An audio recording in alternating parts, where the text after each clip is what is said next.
কেমন, এই জিনিসটা দেখতে ঠিক এরকম যে কার্বন এখানে আছে, তার 4টা হাত, এর মধ্যে 4টা হাইড্রোজেন আছে। এটা আবার কোত্থেকে বুঝলাম আমি সেগুলো ব্যাখ্যা দিব।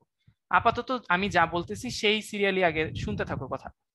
কার্বনের হাতে আমাদের 4টা কার্বনের হাত দেখতে পারতেছি, এবং এই 4টা হাতে 4টা হাইড্রোজেন আছে। আপাতত এই এতটুকু দেখে আমি কি বুঝতে পারি বলতো? হাইড্রোজেনের কার্বনের সাথে যুক্ত হওয়ার ক্ষমতা কত? একটা কার্বনের সাথে যুক্ত হয়েছে একটা হাইড্রোজেন, তাই না? তার মানে হাইড্রোজেনের ক্ষেত্রে এই ক্ষমতাটা হচ্ছে 1। ঠিক আছে, প্রত্যেকটা হাইড্রোজেনের জন্য এই কথাটা সত্য যে এই হাইড্রোজেনও একটাই কার্বনের সাথে যুক্ত হয়েছে, এই হাইড্রোজেনও একটাই কার্বনের সাথে যুক্ত হয়েছে, এই হাইড্রোজেনও একটাই কার্বনের সাথে যুক্ত হয়েছে। তার মানে হাইড্রোজেনের কার্বনের সাথে যুক্ত হওয়ার ক্ষমতা কত বলতো? 1। এবারে আসি বিপরীত কথাটা। এই কার্বন হাইড্রোজেনের সাথে কয়টা যুক্ত হয়েছে, মানে কয়টা হাইড্রোজেনের সাথে যুক্ত হয়েছে দেখো তো। একটা কার্বন যুক্ত হয়েছে 1 2 3 4টা হাইড্রোজেনের সাথে। তাহলে কার্বনের হাইড্রোজেনের সাথে যুক্ত হওয়ার ক্ষমতা কত? 4। আমি কি বললাম তখন? বলছিলাম হাইড্রোজেনের কার্বনের সাথে যুক্ত হওয়ার ক্ষমতা 1, এখন বললাম কার্বনের হাইড্রোজেনের সাথে যুক্ত হওয়ার ক্ষমতা 4। বোঝাতে পারছি? তাহলে আমার একটা যে যৌগ তৈরি হবে, এই যৌগ তৈরি হওয়ার সময় বা একটা যে আমাদের যৌগমূলক তৈরি হবে, যৌগমূলক কি জিনিস সেটা আমি সামনের দিকে আগায় বলবো। আপাতত একটা পরমাণু আরেকটা পরমাণুর সাথে যে যুক্ত হবে, ঠিক আছে, তো কয়টার সাথে যুক্ত হবে সেই ক্ষমতাটাকেই বলা হয় আসলে যোজনী। সিম্পলি, একদম সিম্পলি এটাই বোঝায়। ঠিক আছে, এখন আমি তোমাকে যদি কিছু প্রশ্ন করি, দেখো তো পারো নাকি। আমি লিখলাম H2O, আমি জিজ্ঞেস করলাম যে আমার অক্সিজেনের যোজনী কত, বলতে পারবা কেউ? 2। ঠিক আছে, সবাই বলতে পারতেছো 2। কেন 2 বলো তো? কারণ একটা অক্সিজেনের সাথে হাইড্রোজেনের যুক্ত হবে যে 2টা হাইড্রোজেনের যুক্ত হবে, তার মানে অক্সিজেনের হাইড্রোজেনের সাথে যুক্ত হওয়ার ক্ষমতা 2। আর হাইড্রোজেনের অক্সিজেনের সাথে যুক্ত হওয়ার ক্ষমতা কিন্তু সেই আগের মতো একই আছে। ঠিক আছে, এটাও কিন্তু একই আছে, কিন্তু অক্সিজেনের ক্ষেত্রে সেটা 2টা হয়ে গেছে যেহেতু 2টা হাইড্রোজেনের সাথে যুক্ত। আচ্ছা, আমি আরেকটা প্রশ্ন করি তোমাকে।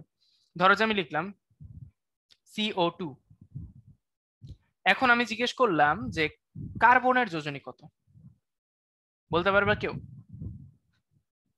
এই যে আমি যেটা এক্সপেক্ট করছিলাম সেটাই, অনেকে বলতেছে 4, অনেকে বলতেছে 2। এটা আর কি বোঝার চেষ্টা করি। এখানে যেটা ঘটে আসলে, কার্বন অক্সিজেনের সাথে আমার যুক্ত হয়েছে ঠিক আসলে এভাবে। এই জিনিসটা যদি তুমি না জানো তাহলে তুমি এই কথাটা মানে এই অ্যান্সারটা দিতে পারবা না, যে কার্বন যে এখানে অক্সিজেনের সাথে যুক্ত হয় আসলে ঠিক এইভাবে যুক্ত হয় যেভাবে আমি লিখলাম, যে একটা অক্সিজেনের সাথে কার্বনের 2টা হাত যুক্ত, আরেকটা অক্সিজেনের সাথেও কার্বনের 2টা হাত যুক্ত। টোটাল এখানে হাতের সংখ্যা হচ্ছে কার্বনের জন্য 4, আর অক্সিজেনের জন্য কিন্তু এই 2। দেখো অক্সিজেনের জন্য কিন্তু 2, অক্সিজেনের জন্য 2। এখনই ঝামেলাটা অনেকের মধ্যে লাগতে পারে যে তাহলে আমি যে কথাটা বললাম একটু আগে, যে কোনো মৌলিক পদার্থের সাথে আরেকটা মৌলিক পদার্থের যুক্ত হওয়ার ক্ষমতা, সেটা কি তাহলে আমি ভুল বলছি? উত্তর হচ্ছে না, আমি এটা ভুল বলি নাই। এর আগে যেটা বোঝাইছি সেটা বোঝানোর তার সিস্টেমটা ছিল এরকম যে কতগুলা যুক্ত হয়েছে সংখ্যাটা দিয়ে, অর্থাৎ অক্সিজেনের সাথে হাইড্রোজেন 2টা যুক্ত হয়েছে, তাই আমি বলছি যে অক্সিজেনের সাথে হাইড্রোজেনের যুক্ত হওয়ার ক্ষমতা 2। একটা হাইড্রোজেনের সাথে অক্সিজেন একটা যুক্ত হয়েছে, তাহলে আমি বলছি যে হাইড্রোজেনের সাথে অক্সিজেনের যুক্ত হওয়ার ক্ষমতা 1। কিন্তু এই যে ক্ষমতা, এই ক্ষমতা শব্দের মধ্যে আসলে সব ঝামেলাটা। মানে এই ক্ষমতাটা আসলে বলতে কোনো সংখ্যাকে বোঝায় না। এই ক্ষমতাটাকে বলতে এটা যেটা বোঝায় সেটা হচ্ছে যে ইলেকট্রনের সংখ্যা, কতগুলো ইলেকট্রন যুক্ত হয় তার সংখ্যা।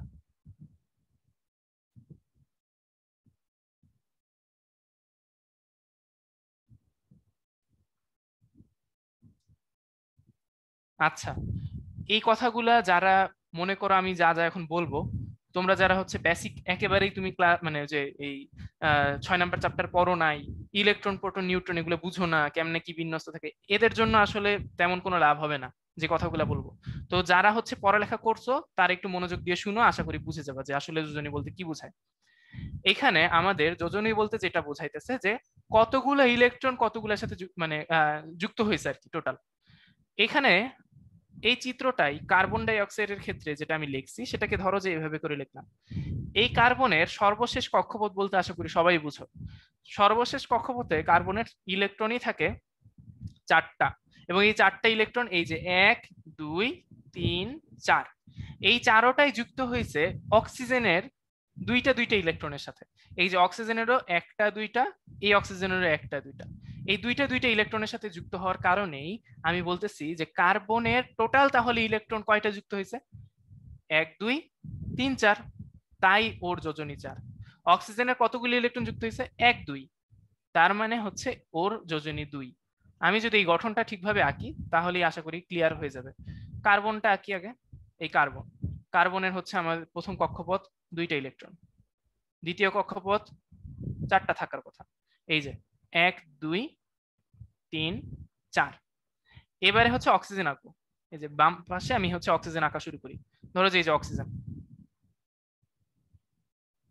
এইখানে অক্সিজেন আঁকি।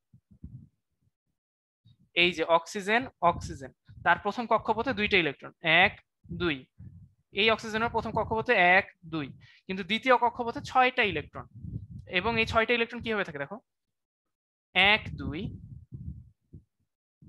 3 4, এই যে এখানে একটার সাথে যুক্ত হয়ে গেছে এই 5 এই 6, 1 2 3 4 এই 5 এই 6। এইখানেই আসলে দেখতে পারতেছো যে খুব ইজিলি টোটাল আমার এখানে অক্সিজেন 2টা ইলেকট্রন কার্বনের সাথে যুক্ত হয়েছে, এই অক্সিজেনের 2টা ইলেকট্রন কার্বনের সাথে যুক্ত হয়েছে। এই যুক্তটা হয়েছে আবার কিভাবে অনেকের মাথায় আসতে পারে, এখানে আসলে অরবিটালটা আঁকাটা একটু ডিফারেন্ট হয়ে গেছে, যে অরবিটালটা এরকম ভাবে আঁকা উচিত ছিল, এই এর অরবিটালটা এরকম ভাবে আঁকা উচিত ছিল। অরবিটাল আবার কি অনেকের মাথায় আসতে পারে, কক্ষপথ বলতেছি আর কি, ঠিক আছে, কক্ষপথই হচ্ছে অরবিট, ঠিক আছে, তো সেটাই আঁকার চেষ্টা করছি। এই যে কক্ষপথ, এটারও কক্ষপথ, এবং এরা হচ্ছে পরস্পর জোড়া লাগছে। এই যে দেখো এরা হচ্ছে পরস্পর জোড়া লাগছে এই জায়গাটাতে, এই যে জোড়া লাগছে, অর্থাৎ এই ইলেকট্রন এই ইলেকট্রনের সাথে যুক্ত, এই ইলেকট্রন এই ইলেকট্রনের সাথে যুক্ত, হিজিবিজি হয়ে যেতেছে, একটু বোঝার চেষ্টা করো আর কি। এই ইলেকট্রন এই ইলেকট্রনের সাথে যুক্ত, এটাও এটার সাথে যুক্ত, বোঝার চেষ্টা করছি। তাহলে বলতো কার্বনের আমার যোজনী কত হবে? টোটাল যতগুলো ইলেকট্রন যুক্ত হয়েছে এখানে 4টা যুক্ত হয়। অক্সিজেনের হচ্ছে যোজনী কত হবে? অক্সিজেনের 2টা যুক্ত হয়েছে ইলেকট্রন, তাই অক্সিজেনের যোজনী 2। এই জিনিসটা যদি বুঝে থাকো খুব ইজিলি HCl এটাও বুঝে যাবে। HCl বলতে বোঝায় হাইড্রোক্লোরিক অ্যাসিড বা হাইড্রোজেন ক্লোরাইড, যেটাই বলো না কেন, হাইড্রোজেন ক্লোরাইড।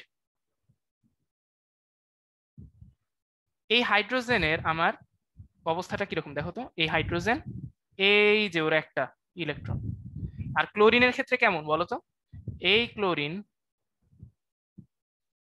ক্লোরিনের প্রথম কক্ষপথে 1 2, দ্বিতীয় কক্ষপথে 8টা 1 2 3 4 5 6 7 8, এরপরে কক্ষপথে 7টা 1 2 3 4 5 6, এই যে 7।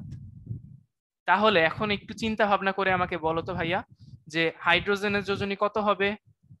এই চেহারাটা দেখেই বোঝা যাইতেছে হাইড্রোজেনের যোজনী কত হবে, 1 হবে, কারণ কি হাইড্রোজেনের একটাই ইলেকট্রন যুক্ত হয়েছে, তাহলে হাইড্রোজেনের যোজনী 1।